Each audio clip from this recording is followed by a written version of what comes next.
Media ভয়েসমেলে স্বাগতম। সিরাজের বাবাকে হত্যা করেছে মোস্তফা খা। সিরাজের বাবার কাটা মুন্ডু মুর্শিদাবাদে পাঠিয়ে যুদ্ধের জাল বিছিয়েছে মোস্তফা খা। বাংলার ভাবি নবাব সিরাজউদ্দৌলাও কম নয়, বাবার মৃত্যুর প্রতিশোধ সে নেবেই। তাই সেনাবাহিনীকে নিয়ে পাটনায় পৌঁছয় সে। মির্জাফর সেখানেও সিরাজকে মারার ফোন দিয়ে আসছে। সে নিশ্চিত ছিল মোস্তফা খায়ের হাতে সিরাজের মৃত্যু অনিবার্য।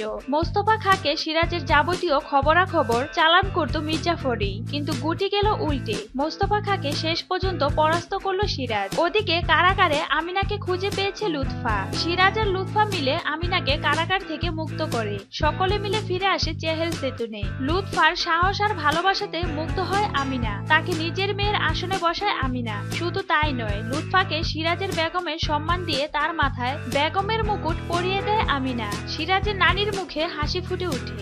আজ বড় খুশি সিরাজ। মায়ের ভালোবাসায় চোখ দিয়ে জল গড়ায় লুৎফার। আর তেলে বেগুনে জ্বলছে খসুটি বেগম এবং জেবুন্নিসা। গোটা ব্যাপারটায় হতভম্ব হয়ে যায় মির্জাফর। তারপর উত্তরে ঝাঁপি সাজানো আছে আগামী সপ্তাহের পর্বগুলিতে। আর কেমন লাগছে মুকুট পরে লুৎফাকে জানতে হলে দেখতে থাকুন আমি সিরাজের বেগম, সোম থেকে শুক্র রাত 9:30টায় স্টার জলসায়। ভিডিওটি ভালো লাগলে লাইক, কমেন্ট, শেয়ার করতে ভুলবেন না। বাংলা বিনোদন জগতে সব ধরনের খবর সবার আগে পেতে চ্যানেলটি সাবস্ক্রাইব করে বেল আইকনে ক্লিক করতে ভুলবেন না।